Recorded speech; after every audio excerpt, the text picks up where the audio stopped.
Mesdames, Messieurs, bonjour, bienvenue dans l'autre direct, en direct de l'institution. Aujourd'hui, je reçois François Turcat. Bonjour, Bonjour, vous êtes le Gisèle. président de la CGPME du Rhône. Alors, vous avez décidé de donner de la voix, on va le dire, avec le MEDEF. Ça sera le 8 octobre prochain, à 18h30, à la Cité internationale. Vous avez décidé de rassembler tous les patrons de Lyon, de sa région, avec d'ailleurs en présence du président du MEDEF et de la CGPME nationale. Lorsqu'on décide de se rassembler, c'est aussi une démonstration de force. Qu'est-ce que ça veut dire de se rassembler dans une salle ? Se rassembler, c'est essayer d'inverser le cours des choses, notamment avec le gouvernement actuel, qui, je pense, n'a pas compris la situation française et n'a pas compris la situation des chefs d'entreprise. Mais pourquoi ne pas vous rassembler, je sais pas, devant la préfecture, par exemple, ou l'hôtel des impôts ? Ça a plus de poids. Oui, Christelle, mais ça pourrait être une étape plus tard. Ah, plus tard. Pour l'instant, on veut quand même encore essayer de faire comprendre au gouvernement que nous ne sommes pas contre lui, mais au contraire qu'on veut travailler avec lui pour le bien des PME, PMI, pour le bien des grandes entreprises, pour le bien de nos collaborateurs. Parce que vous avez l'impression de ne pas être écouté. Pourtant, François Hollande a vu hier Pierre Gattaz. Oui, mais si vous voulez, pour l'instant, il reste sur des lignes de conduite qui ne sont pas les nôtres. On parle de compétitivité, on parle de stabilité, on parle de visibilité. On ne voit rien du tout. Vous avez vu cette cacophonie. On dit que on va stopper tous les impôts en 2014 et puis le Premier ministre dit bah non, c'est en 2015. Pourtant, depuis le rapport Gallo, on a l'impression que le discours a changé. Même Libération titrait François Hollande, l'ami des patrons. Mais oui, mais le rapport Gallois, il nous allait bien. Il demandait 50 milliards de rabais sur les charges, etc. On a eu 20 milliards avec le 6, d'accord ? Mais ça ne nous suffit pas. Vous voyez que le MEDEF réclame 100 milliards, parce que c'est ça, la vraie compétitivité demain, c'est pouvoir réinvestir dans son outil de travail pour pouvoir être plus performant sur les marchés mondiaux. Qu'est-ce que on vous dit ? Qu'est-ce que les chefs d'entreprise vous disent en région lyonnaise, c'est une par exemple ? grogne énorme. C'est pour ça qu'on a canalisé cette grogne pour éviter qu'elle soit dans la rue aujourd'hui, parce que c'est pas le rôle des patrons d'être dans la rue. Mais si on nous oblige à aller plus loin avec nos collaborateurs, parce qu'il y a une baisse du pouvoir d'achat, parce qu'on ne peut pas augmenter, quand vous savez qu'on est encore aujourd'hui à la traîne des marges brutes, on a 28% de marge brute actuellement, contre 40% avec les industries allemandes. Vous imaginez, ce gap est terrible. On ne peut pas continuer, si vous voulez, à avancer et à investir avec des marges aussi faibles. Alors pourtant, on a l'impression que le gouvernement vous écoute, notamment par la mesure de ce fameux crédit d'impôt de compétitivité emploi, qui abaisse quand même le coût du travail, quelque part. Le crédit d'impôt, bien sûr, c'est une très bonne mesure, je ne vais pas la critiquer, celle-là. Voilà. Mais simplement, elle ne va pas assez loin. C'est déjà ça. Elle ne va pas assez loin, et puis elle est compliquée. Elle est compliquée, parce qu'on a eu 10 milliards à notre disposition aujourd'hui. Il n'y a que 1 milliard qui a été redistribué aux entreprises. Les autres entreprises ne se sont pas servies de ça encore. J'espère qu'ils vont le faire, parce que c'est vrai, il faut le faire. Mais ils auraient simplement eu l'idée de baisser les charges de 4%. C'était suffisant. Et au moins, c'était clair. Après, il y a trop de couches, en fait. Il fallait.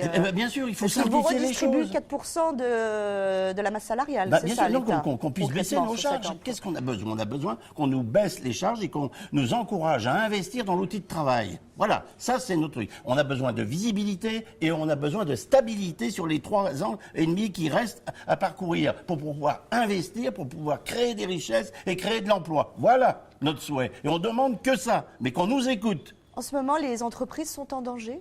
Elles ne sont pas encore en danger, mais à continuer comme ça avec une loi Hamon complètement folle, avec une loi Duflot complètement folle, mais où on va ? Où on va ? C'est une sonnette d'alarme, c'est un cri d'alarme, une sonnette d'alarme. C'est vraiment là, si le MEDEF et la CGPME se réunissent ensemble, c'est que l'état d'urgence est décrété. Alors le budget 2014 va être présenté aujourd'hui au Conseil des ministres. Vous réclamiez la suppression de l'imposition forfaitaire annuelle. Elle va disparaître. Oui. Ça, c'est déjà une bonne mesure. Mais c'est une bonne mesure. Mais attendez, chaque fois qu'on fait une réforme, Christelle, vous avez bien vu qu'on nous met un impôt en face. Alors, il faut arrêter ça aussi. Alors, nouvel impôt, justement, l'excédent brut d'exploitation. Écoutez, vous avez entendu ce matin, si vous voulez Solvay, ça va lui coûter 200... non, c'est pas Solvay. Solvay, ça va lui coûter son impôt crédit recherche, d'accord ? Et Orange, ça va lui coûter 250 millions d'euros. Enfin... En revanche, ça concerne les entreprises, à peu près 8000 en France, dont le chiffre Là, je me d'affaires est plains supérieur pas. à 50 Mais millions attendez, d'euros.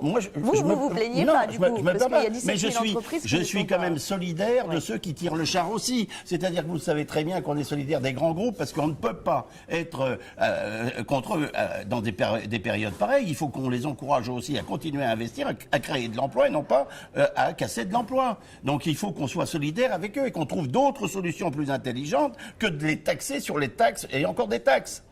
Là, la pause fiscale, elle n'existe pas. Elle pour n'existe vous. pas. Et tous les jours, vous voyez qu'il y a quelque chose de nouveau.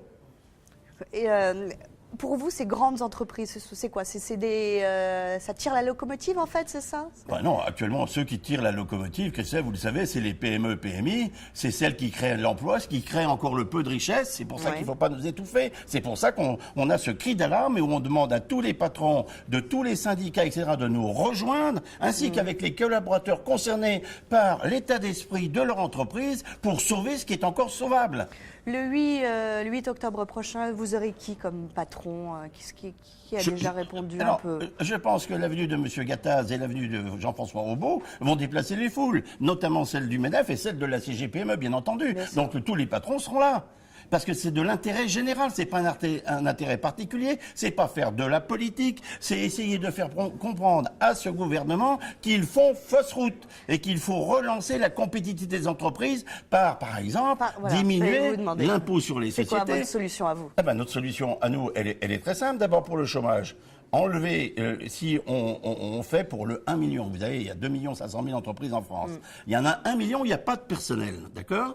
C'est rien que là, le premier emploi, on ne taxerait pas de charge sur le premier emploi. Je suis sûr qu'on peut mettre 500 000 personnes au travail, d'accord? La deuxième des choses, c'est sur l'impôt des sociétés. L'impôt des sociétés, si vous voulez, si on nous taxait à 13% comme l'a fait le Portugal, sur toutes les sommes réinvesties dans l'outil de travail, ça serait génial, ça relancerait l'économie, ça relancerait nos industries. Est-ce qu'il y a des patrons un peu emblématiques de Lyon et de sa région qui seront là le 8 octobre? Oui, Olivier Gignan m'a déjà promis sa participation, mais vous savez très bien qu'ils seront tous là. C'est pas possible que ces gens-là qui ont un intérêt pour faire marcher leur région, marcher leur département, marcher la France, marcher sur les marchés internationaux, qu'ils ne soient pas là. Aussi, c'est eux qui nous poussent à monter. Si Pierre Gattaz est là, c'est que tous les deux, on a la même impression, c'est-à-dire d'un côté le MEDEF et d'un côté la CGPME, on a des retours de grognards qui sont de plus en plus terribles, en nous demandant mais qu'est-ce que vous faites? Combien de personnes vous attendez environ? Il y aura plus de 3000 personnes. 3000 personnes, ça, un peu, c'est oui, clair. C'est ça le problème, de toute façon, de toute manière. Non, mais vous verrez qu'il y en aura plus. Oui. Alors, vous concernant vous, parlons un peu de vous. C'est gentil, mais moi je suis rien. On arrive déjà à la fin de cette problèmes, émission. Mais voilà, on arrive déjà à la fin de cette émission.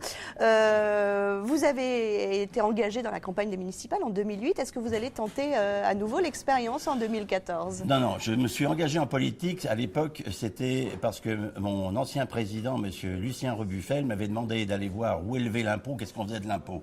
Donc j'ai été à la région, j'ai été à la Courlie et à la municipalité de Lyon, parce que j'avais besoin de savoir les rouages, comment ça fonctionnait. Maintenant, si vous voulez, mon rôle est fini dans ce domaine-là. Ce qui est intéressant pour moi aussi, c'est me consacrer totalement aux PME, PMI qui ont bien besoin de nous en ce moment pour les aider à passer un cap difficile. Donc vous n'allez pas vous arrêter entre guillemets la politique? Pour moi, j'ai tiré la page. D'ailleurs, dans le prochain numéro de Lyon Capital qui va sortir vendredi, vous êtes le champion de l'absentéisme au Grand Lyon. Oui, mais d'accord. 36 Attendez. absences. Alors là, je peux m'expliquer si vous le permettez une seconde. Allez-y. Vous voulez mon emploi du temps là pour le mois par exemple pour le mois de septembre? J'ai été au Rwanda, j'ai été en Mongolie. Je suis revenu, c'est la première semaine que je suis ici, et je repars samedi au Canada avec 50 personnes. Voilà mon emploi du temps. Alors vous pensez que les problèmes économiques du Grand Lyon, etc., je les suis de très près, parce que l'on fait partie du GLE quand même, le Grand Lyon Esprit d'entreprendre. Et je suis très présent avec les instances du Grand Lyon pour discuter des problèmes internationaux et des problèmes économiques. Voilà qui est mon rôle. C'est pas d'être dans une assemblée en permanente pour signer un papier de présence et pour dire, dans le fond, je suis là, vous voyez, c'est très bien, et entériner des choses qui sont pas du tout de mes compétences. C'est-à-dire, c'est surtout les maires d'arrondissement et tous les responsables et adjoints qui sont intéressés par ça. Pas un responsable, si vous voulez, syndical, patronal comme moi. Et souvenir, par exemple, à un Gérard Collomb, qui est aussi l'ami des patrons. Oui, comme c'est on un pourrait dire. Saint-Simonien, Ouais. mais Gérard Collomb a une définition toute simple, c'est que pour lui, il n'y a pas d'entreprise si on ne les aide pas et si elles ne gagnent pas d'argent, on ne peut pas faire de social. Et il a tout à fait raison. Là-dessus, vous le rejoignez. Mais bien sûr. Vous savez très bien depuis le temps que Gérard Collomb est un ami. Hein, j'ai pas honte de le dire. On n'est pas tout à fait du même bord. Ça, c'est la vérité. Mais on se rejoint sur beaucoup de points, et notamment sur le problème économique. Ce que le gouvernement central, lui, ne comprend pas. Et vous avez l'impression que Gérard Collomb n'est pas écouté à Paris? Ah non, pas plus Ou que même Jean-Jacques Jean-Jacques Kéran, qui déclare dans la presse, vous l'avez vu, je ne peux pas me faire entendre de Paris. Eh bien, c'est quand même un constat d'échec. Alors, c'est nous, on prend le relais aujourd'hui pour les aider à faire comprendre cette situation. Vous aidez des socialistes à se faire entendre par des socialistes, en Bah, fait. écoutez, si c'est le rôle que je dois faire demain, je le ferai avec plaisir. Merci beaucoup, vous en François prie. Turca, Merci, d'avoir Christelle. été notre invité aujourd'hui dans l'autre direct. Merci à vous. Demain, je reçois Thierry Braillard, député PRG. Il sera là pour nous parler des journées parlementaires de son parti qui se déroulent à Lyon pendant 2 jours. À très vite.